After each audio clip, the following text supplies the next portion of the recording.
You probably have heard me read the title poem from my book, Brother Keeper. And I'd like to read it now, and you'll see the reason in a moment. So you may remember, actually, this incident, if you've been living in Chicago long enough. This happened in 1994, when a 5-year-old boy was dropped from a window in the Ida B. Wells housing project on the south side by a couple of 10-year-olds because he wouldn't steal candy for them. And his older brother, Derek, tried to catch him by running down the stairs and trying to catch him.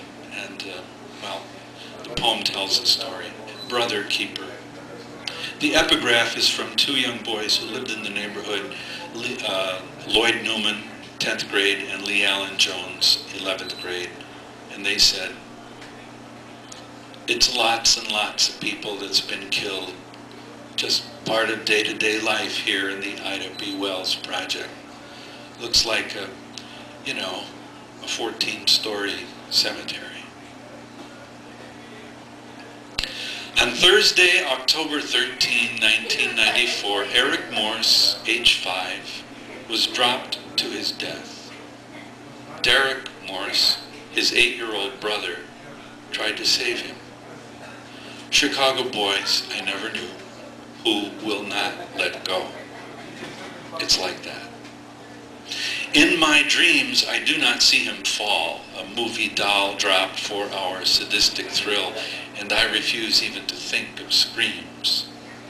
But what I do keep seeing is Derek, whip slipping downstairs, floor to floor, down blurred banisters, 2-3 steps at a time, down 14 floors. My brother is falling. It's like drowning. I came close once, flailing in a lake's mud bottom, imagining my cries would rise in cartoon bubbles to burst help in that far blue water sky ceiling. But what saved was not a word, but a brother's hand that dragged up to air. But air cares even less than water, lets you slip through without even a wake to mark your passing.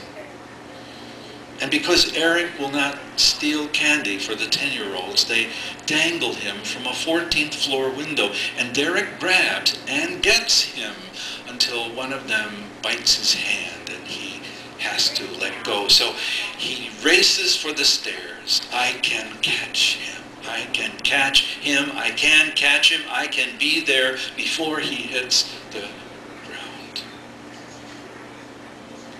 Their defense attorney said, "I don't care how big, how mean they want to be, 5 minutes, and you're talking to little boys, and every one of them, they're all savable, every one of them. Except this one, falling, 14 stories, 14 flights, 14 floors. Catch him." And this is a new poem.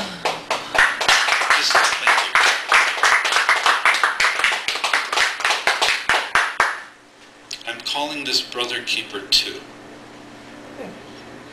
And it starts with an epigraph, actually a headline from Atlantic City, New Jersey. Boy 7 saves brother after fall through ice in Margate. Whose grip is stronger? The brother up to his neck in ice water? I couldn't feel my legs or arms. Or the brother who won't let go? I couldn't let go because I knew if I let go, that would be it. Tight. So tight, that seal, that blood could flow between them as if they were twins sharing mother's womb pulse, beating wilder second by second, that Tristan strains to pull up this unwise sage, the brother who wagered harbor ice could hold both boogie board and his 90 pounds. Pull me, pull, just keep pulling, pull.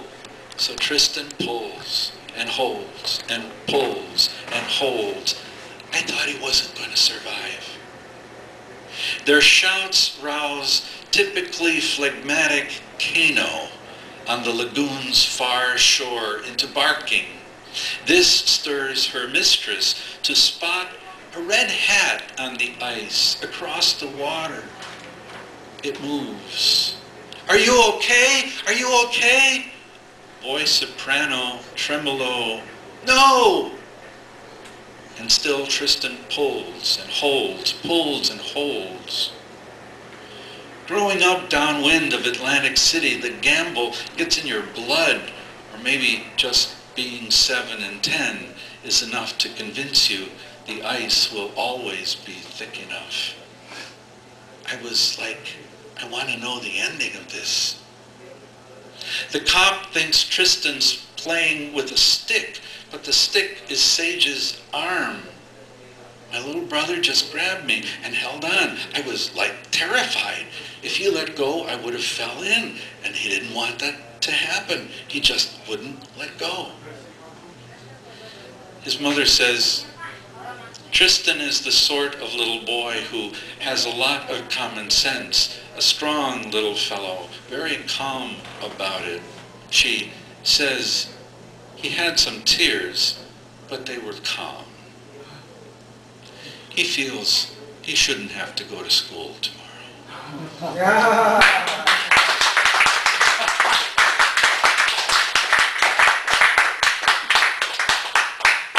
Thanks. 2-poem warning.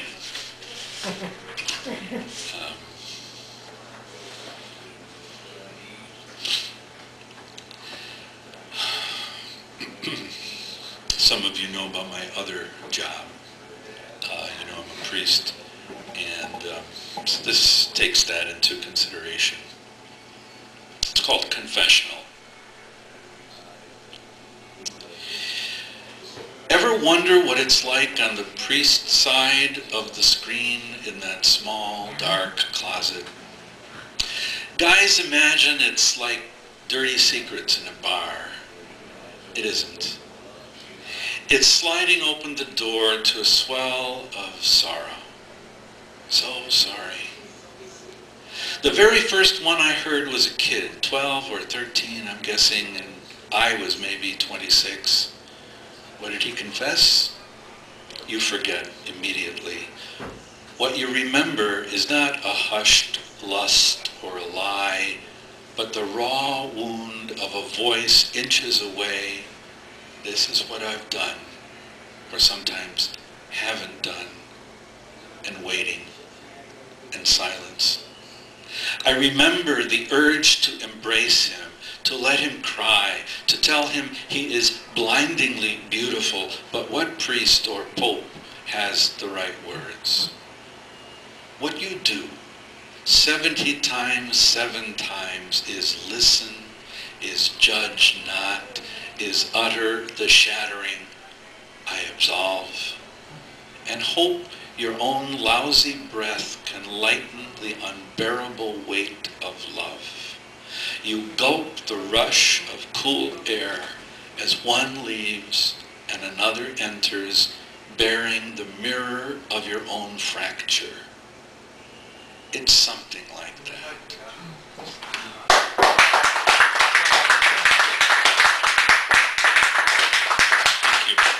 Thanks again to Janet. Thank you for